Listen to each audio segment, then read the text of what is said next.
저도 모르게 누가 물 한 캔을 올려놓으셨네요. 오늘 제가 목소리가 조금 간 것 같아요. 강윤희 권사님 목소리 오늘 제가 가졌으면 좋겠는데. 우리 인간의 관심사 중에 하나, 어쩌면은 그 최대의 관심사라 할 수 있는 것은 아마 건강일 것입니다. 우리 인생을 기독교에서는 잠깐 있다가 없어질 안개로 말했고요. 또 불교에서는 한 조각의 뜬 구름으로 그렇게 표현을 했습니다.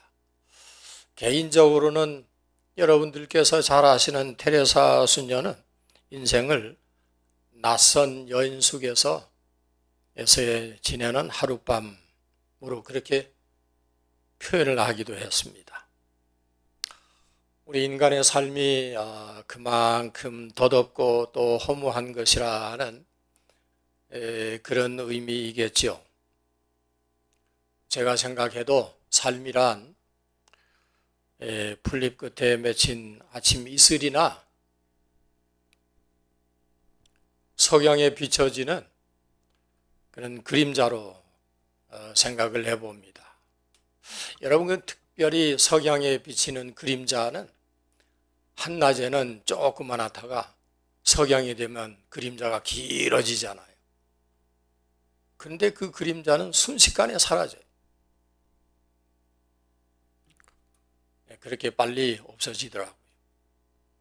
우리 의학의 발달로 인간의 수명이 연장이 되어서 100세를 넘긴다 하는데, 그래도 천세 만세 영원한 삶을 누릴 수는 없는 것이죠. 그래서 오래 사는 것보다도 그게 중요한 것이 아니라 건강하게 살다가 가는 것이 더 의미가 있겠다 하는 생각을 해봅니다. 우리 현대인들이요,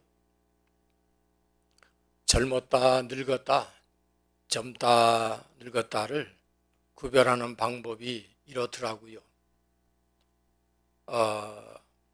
빗자가 어른거리면 젊은 세대고 파전이 어른거리면 늙은 세대라.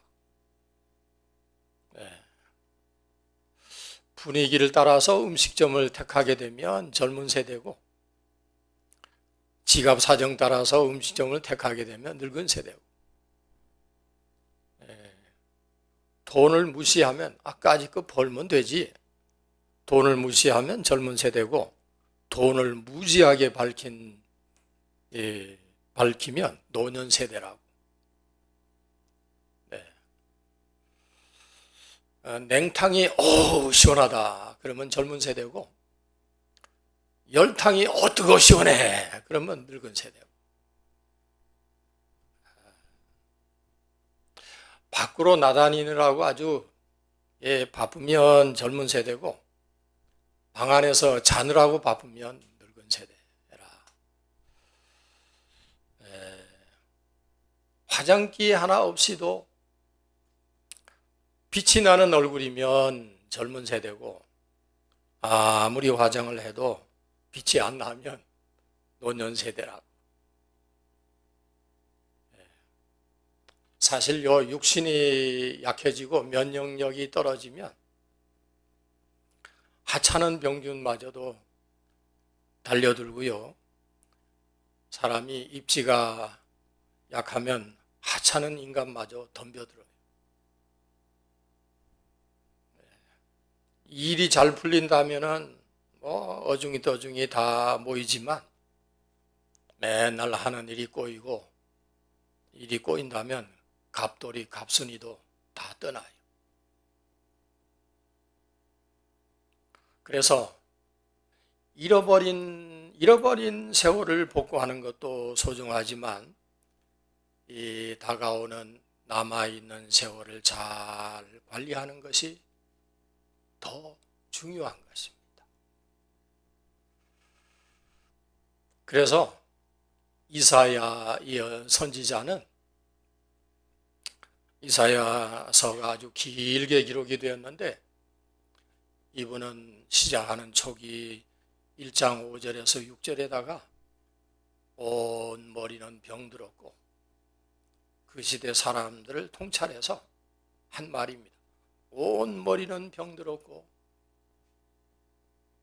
온 마음은 피곤하였으며 발바닥에서 머리까지 상한 것이 없다. 그렇게 그 시대 사람들을 간파하였습니다. 성경은 이것이 예수님께서 이 땅에 오신 이유라고 밝히고 있지 않습니까? 예수님 말씀하시기를 요한복음 10장 10절에 거기에 말씀하셨습니다. 중간에 보니까 내가 온 것은 양으로 생명을 얻게 하고 더 풍성하게 하려 하심이라. 이러고 보면 하나님은요, 우리가 정말 건강하기를 원하셔요. 건강하기를 원하십니다. 그런데 오늘 우리가 읽은 본문에는 건강하지 못함으로 인해서 인해 생긴 문제에 대해서 언급하고 있습니다. 어제 저도 한 분의 도움으로 얼진케어 병원에 다녀올 일이 있었습니다. 그때 이게 다친 손가락이 영 이게 시원찮아서 뭐 한 세벌만서 가면 좋아진다고 해서 기다려 봤는데 안 좋아져요. 그래서 얼진케어를 갔었는데 뭐 환자들이 질비해요. 근데 그 병원만 질비할까요? 병원마다 뭐 더군다나 종합병원에 가면 장사진을 이룰 거예요. 근데 그 가운데 제가 있더라고요. 여러 사람들이 앉아 있는데 거기에 제가 있더라고요.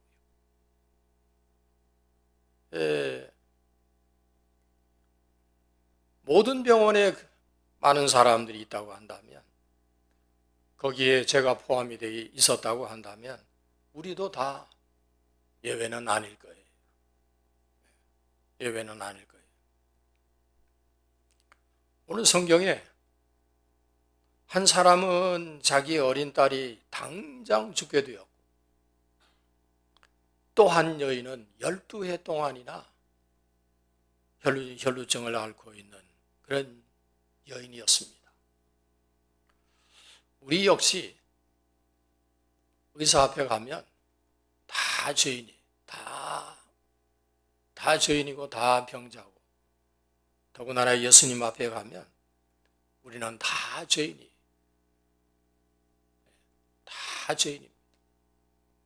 우리 이성택 형제 저렇게 건강해 보이고 뭐 잘생기고 뭐 저래도 병원에 가면 뭐 어디가 문제야 콜레스테롤이 높고, 아이고, 예외자가 없어요.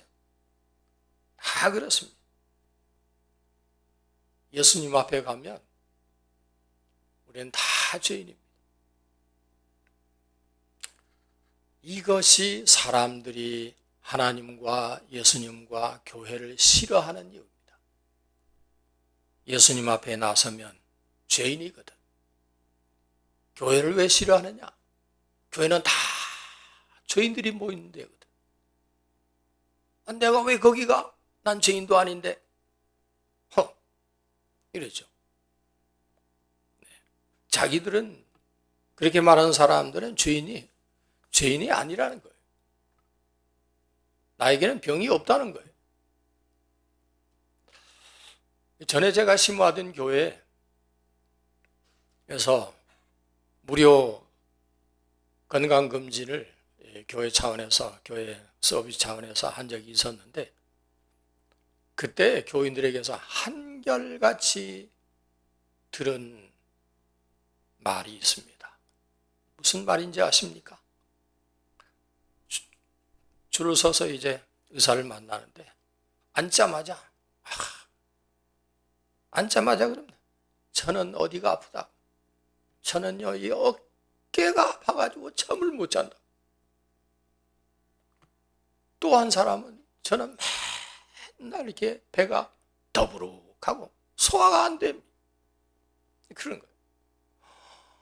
아니, 거기 신청한 사람이 수십 명인데 한 사람도 예외가 없어. 다 병자더라고. 제가 그 모습을 보면서 저분들이 다 예수님 앞에 섰을 때 그때는 어떨까? 그런 생각을 해보았습니다. 오늘 우리 읽은 성경은 두 병자의 얘기인데 하나는 회당장 야이로의 딸, 이 가상인물이 아니에요. 한 시대 한 역사 속에서 살았던 한 회당장 야이로, 회당장의 이름이 야이로의 딸. 그런데 이 아이는 당장 죽어가는, 원인을 몰라. 왜 그런지 당장 죽어가는 응급환자. 오늘날 같으면 임멀진시로 가야지. 그리고 또 한 사람은 아주 오래된 병자 얘기인데 혈루증으로 12해 동안이나 알아도 어떻게 할 수가 없는 그런 만성병자 얘기입니다. 그러니까 둘 다 이건 고칠 수가 없는 거예요. 어찌 해볼 재간이 없네요. 그런데 예수님에 의해서 고침받아 살게 된 그런 얘기입니다. 그래서 이분이 누구냐? 사람들은 이분이 누구냐? 바로 생명주이시다. 이분이 바로 생명주이시다. 사실 우리도 다 고칠 수 없는 죄의 질병을 가지고 있습니다. 그럼 무엇으로 이렇게 방장 죽게 된 이 환자가, 이 아이가 살아나고 12해 동안이나 어느 누구도 손을 못 대었던 그런 혈루증 여인이 남을 얻었나 하는 것을 살펴보려고 하는 겁니다. 이 여인에게서 오늘 우리가 주시해 보아야 할 것은 세 가지입니다. 먼저 이 여인들의 절망입니다. 여러분, 12해 동안이나 무슨 병을 앓았다 하면은 더군다나 이 혈루증이라고 하는 것은 정말 그 시대의 절망적인 질병이에요. 이 혈루증이라고 하는 것은 만성 하혈증 부인병인데 자궁에서 이렇게 불규칙적으로 피가 흐르는 증세입니다. 레위기서 15장 25절에 의하면 이 병은 율법적으로도 율법에 의해서 이런 사람은 부정한 사람이라, 누구도 가까이 해서는 안 될 사람이라 규정했습니다. 여러분, 이 여인의 육체적인 정신적인 고통이 얼마나 했을까 하는 것 우리가 짐작해 볼 수 있는 겁니다. 만약 이 여인이 결혼한 여인이라고 한다면 부정한 여인이어서 남편으로부터 버림을 받을 여인입니다. 그리고 이미 사회적으로나 종교적으로 부정한 여인으로 낙인이 찍혀져 있었습니다. 여러분, 이게 문장으로 기록돼서 우리에게는 별로 이렇게 그냥 와닿는 게 없을 수 있는데 이 상황에 들어가 보면 우리가 이 내용을 묵상하고 그렇게 하고 들여다보면 이건 정말 예산 일이 아닌 그런 일입니다. 얼마나 많은 정신적인 고통과 육체적인 고통을 알았을까? 우리도 가히 이 여인의 고통을 짐작해 볼 수가 있습니다. 무슨 짓인들 안 했겠어요? 저도 요거 조금 아픈 거 이거 불편해서 사실은 아틀란타 병원으로 가야 되는데 보험이 거기 있기 때문에. 그래서 얼진케어 간 거예요. 요거 조그만 거 이것도 이거 아파가지고 아름아름 해가지고 한국 닥터 한 분이 얼진케어 계시다고 그래서 간 건데 무슨 짓을 안 했겠어요? 어떤 대가라도 지불을 했을 것입니다. 지푸라기라도 붙잡을. 그런데도 아무런 효과가 없었다고. 26절에 잘 나타나 있어요. 그 다음 절인데 26절에 보니까 많은 의원에게 많은 괴로움을 받았고 있던 것도 다 허비하였으되 아무 효용이 없고 도리어 더 중하여졌더라. 몽땅 파괴된 삶입니다. 절망 속에 빠져 도저히 헤어날 수 없는 삶이 아마 이 여인일 것입니다. 오늘 우리들의 영적인 상태가 이 여인과 별로 다르지 않을 것이다 하는 점에도 저는 생각을 해보았습니다. 여러분, 우리는 하나님이 준비하신 수준보다도 하나님이 우리를 위해서 예비해 놓으신 그런 어떤 레벨보다도 훨씬 더 낮은 삶을 우리는 살아가고 있습니다. 그리고 더한 절망감을 갖고 있지 않나 싶습니다. 이런 우리에게 사도 바울께서 이런 희망적인 메시지를 주셨어요. 이는 우리로 자기 자신을 의뢰하지 말고 오직 죽은 자를 다시 살리시는 하나님만 의뢰하게 하십니다. 그렇게 말씀하셨습니다. 그러면 이 여인은 도대체 절망을 어떻게 딛고 일어났나? 이게 우리의 관심입니다. 27절을 보시죠. 27절을 보니까 이 여인이 예수의 소문을 듣고 라고 했습니다. 예수의 소문을 듣고 라고 하는 말씀이 나옵니다. 우리는 무언가를 항상 듣습니다. 제일 많이 듣는 게 뭘까 제가 생각을 해봤는데 드라마인 것 같아요. 일 끝나고 집에 가면 시간만 나면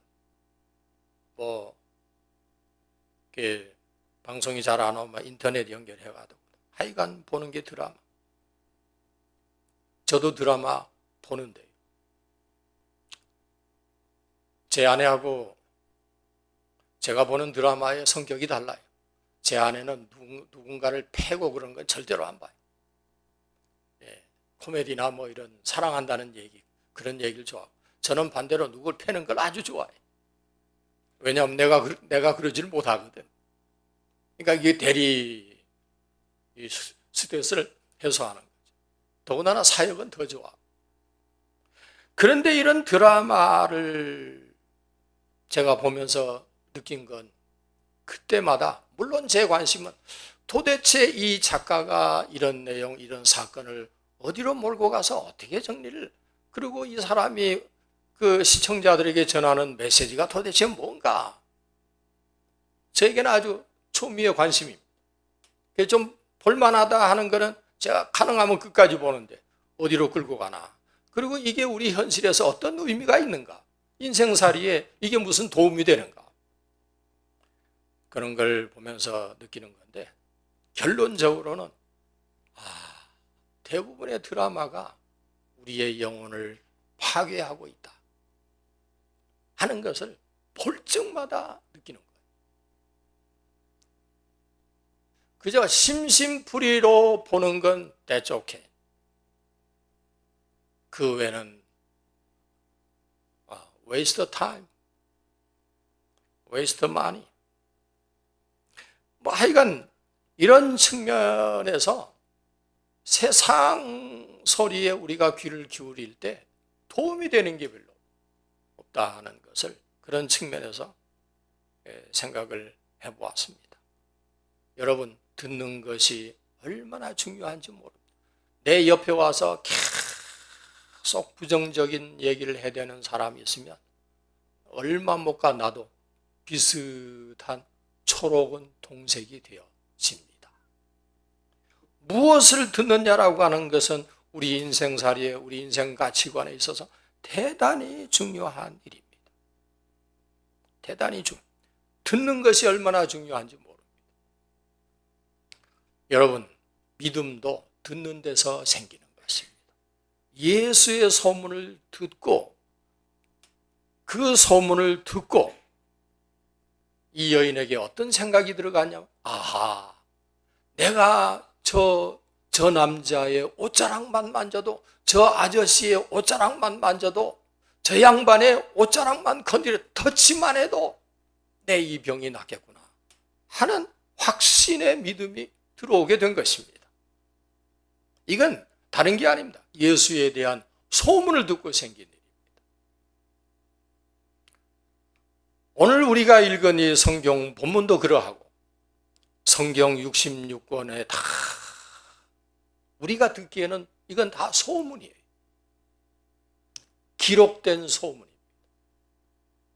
요셉의 족속을 통해서 우리에게 들려진 기록된 사건의 증거입니다. 그러나 우리는 듣고 있는 것입니다. 듣는 자는 살아나고 듣지 못하면 영멸에 처하게 돼. 성도 여러분, 믿음이라고 하는 것은 자기가 들은 진리에 대한 반응이에요. 정말 우리가 이 진리를 듣고 그리고 그 진리 안에서 산다고 한다면 우리의 반응은 달라질 겁니다. 확연하게 달라질 거예요. 이 여인이 소문을 들었을 때, 그의 옷자락만이라도 만졌으면 낫겠다 하는 그런 확신이 오게 된 것입니다. 이것이 여인의 마음에 켜진 희망의 촛불이었죠. 우리는 그저 단순하게 그리스도를 알아야 합니다. 깊이 신학적인 연구를 안 해도 우리는 단순한 그리스도에 대한, 그분에 대한 것을 단순하게만 알아도 그리스도에 대한 무지가 우리를 병들게 하는 것입니다. 그리스도를 모른다라고 하는 것은 정말 비극입니다. 이것이 왜 우리가 전도를 해야 하는지에 대한 이유이기도 한 것입니다. 그래서 이 여인이 예수님에 대한 소문을, 예수에 대해서 들은 소문은 간단했습니다. 세상에 죽은 나사로가 살아났대. 왜 전에 우리하고 같이 풀 베든 사람 아니야? 나사로 알지. 그가 살아났대. 마리아와 마르다의 오빠래. 세상에 그가 죽었는데 다 시신이 다 부패한 나흘이나 됐는데 냄새가 나는데 그 남자가 살아났대. 나면서부터 소경된 자가, 나면서부터 안정병이 된 자가 예루살렘 성전으로 올라가다가 요한과 야고보, 베드로를 만나고 그 안전병이가 세상에 걷고 뛰고 그랬대. 그건 뒷얘기지만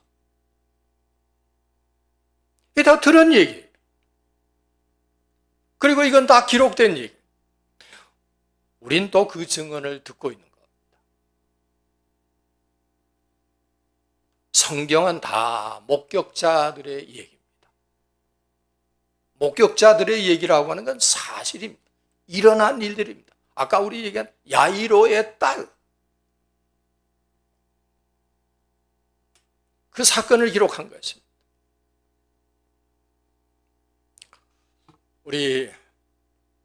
요즘요, 우리 교회 일부 예배는 훨씬 더 은혜가 더 넘칩니다.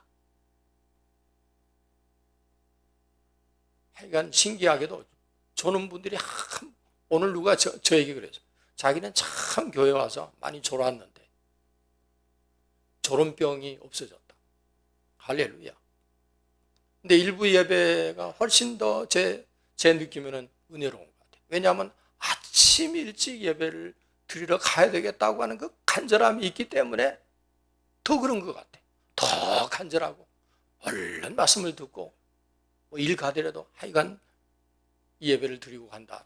그런 간절함이 더 있는 것 같아요. 매주일 우리는 교회마다 사람들로 붐비죠. 그러나 그들 중에 예수님을 터치하고 가는 사람이 과연 우리 가운데 몇 사람이나 될까?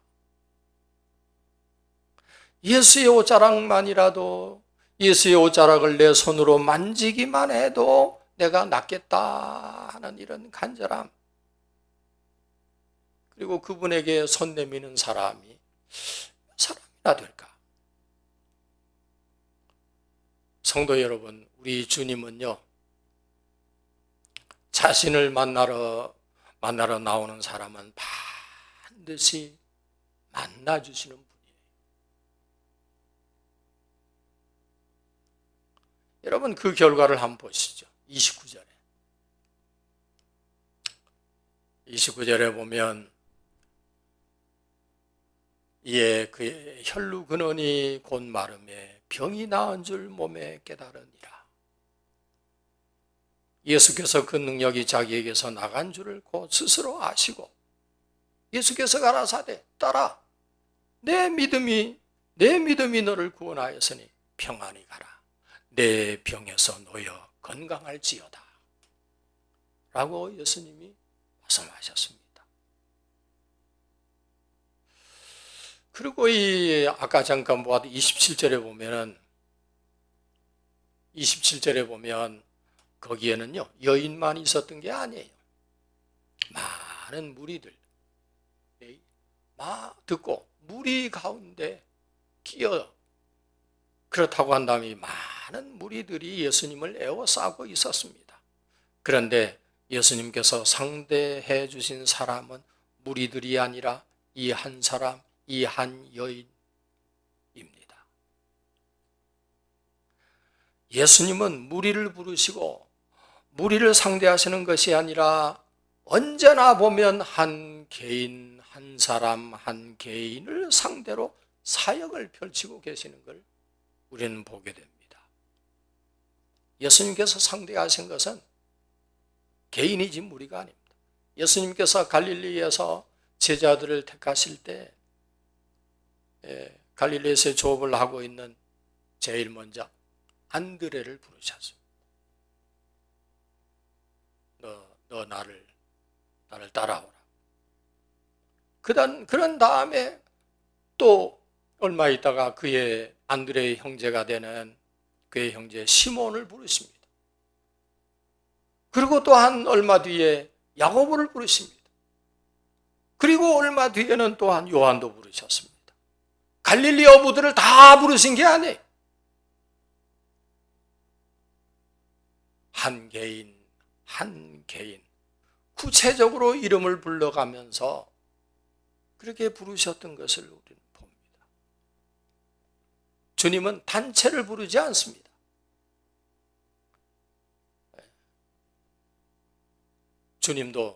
주님은 여러분도 부르신 것을 저는 확연히 믿습니다. 단체로 부르신 게 아니에요. 여러분 개인을 부르셔서 그리고 여기 오셔서 한 사람, 두 사람 무리가 형성된 것이지.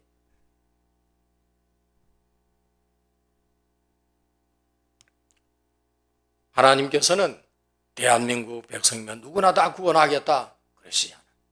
하나님께서는 유대인이면 다 구원하시겠다 그러지 않으셨어요. 하나님의 언약을 믿는 사람, 우리가 함께 같은 시간 같은 장소에서 예배를 드리지만 이 예배를 제공하는 것은, 오늘 우리의 이 예배를 제공하는 것은 전체적으로 모든 그리스도인, 모든 교회 교인들에게 제공하는 기회이지만, 그래서 우리가 같은 시간에 같이 나와 있지만 주님을 만나는 것은 여러분 개인이 만나셔야 합니다. 누구든지 그의 이름을 부르는 자는 멸망치 않고 영생을 얻으리라 하셨습니다. 여러분, 오늘 특별히 본문에 명시하고 있는 말씀은 내게 손을 댄 자가 있도다 하는 것입니다. 주님은 우리의 죄를 용서해 주십니다. 그러나 다 용서해 주시는 게 아니고 누구를 용서하십니까? 구하라, 찾으라, 두드리라 하는 자에게 구원을 허락하신 것을 우리도 다 잘 압니다. 전체 죄를 사해 주시는 게 아니라 용서를 구해오는 사람. 주님, 나는 죄인입니다. 나는 병자입니다. 내가 이렇게 못났습니다. 나를 불쌍히 여겨주옵소서. 구하고 찾고 두드리는 자에게 열어주십니다. 주님을 터치한 자의 죄를 사하여 주심을 유의하시길 바랍니다. 교인이 많은 것은 좋지만 목회하는 목사에게는 더더욱이나 이것처럼 중요한 게 없죠. 많은 교인이 있는 건 좋지만 내 구원과는 상관이 없습니다.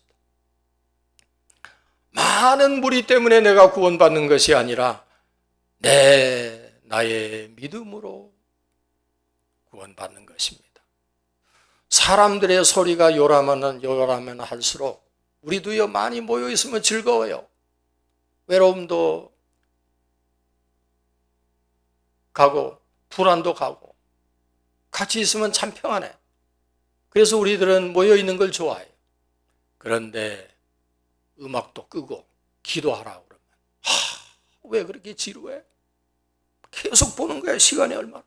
7시까지 기도하십시오 그러면 없어. 사람들의 소리가 요라마는 할수록 주님의 소리, 구원의 소리는 멀어집니다.